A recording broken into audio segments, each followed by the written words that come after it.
La Bible dit dans le livre de 1 Corinthiens, chapitre 1, le verset 21, « Car puisque le monde, avec sa sagesse, n'a pas connu Dieu dans la sagesse de Dieu, il a plu à Dieu de sauver les croyants par la folie de la prédication. » Qu'est-ce que la folie de la prédication?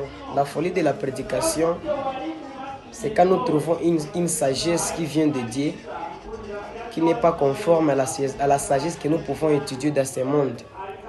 La sagesse de Dieu vient de la vérité de Dieu, tandis que la sagesse de ce monde vient de la réalité que nous vivons ici sur la terre. Quelle est la différence qu'on peut trouver entre la réalité et la vérité?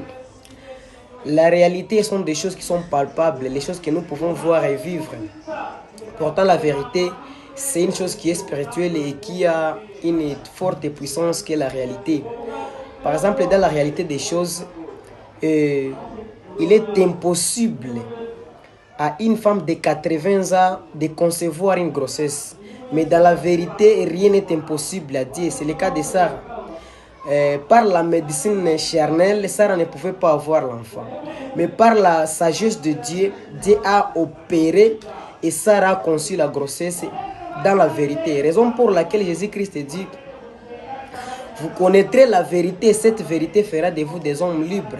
Parce que le monde entier est formé par des choses qui sont réelles, des réalités. Les religions qui sont dans le monde sont fondées par des réalités des choses. Vous allez voir... Et quand quelqu'un prie une statue et il y a d'exaucement sur la prière qu'il a prié, il va te dire qu'il croit dans les religions qui leur donnent des pratiques sur des statues. Mais en vérité, il y a un esprit caché derrière la statue. Mais par la folie de la prédication, vous allez trouver que nous croyons dans Dieu qui s'est incarné dans la chair, dans le corps de Jésus-Christ. Car Jean a été en train de prêcher en disant que c'est Jésus-Christ qui a reçu l'Esprit de Dieu sans mesure. Maintenant, quand nous croyons en Christ, bon nombre de gens de ce monde vont nous voir comme des fous et dire que Jésus-Christ n'est pas Dieu.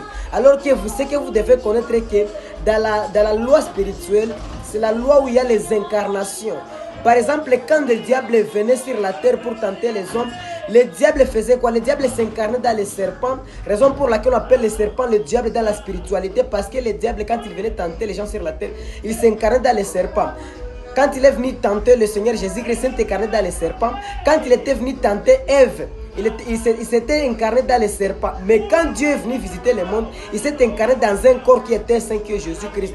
Raison pour laquelle la vérité des choses, Jésus-Christ est Dieu.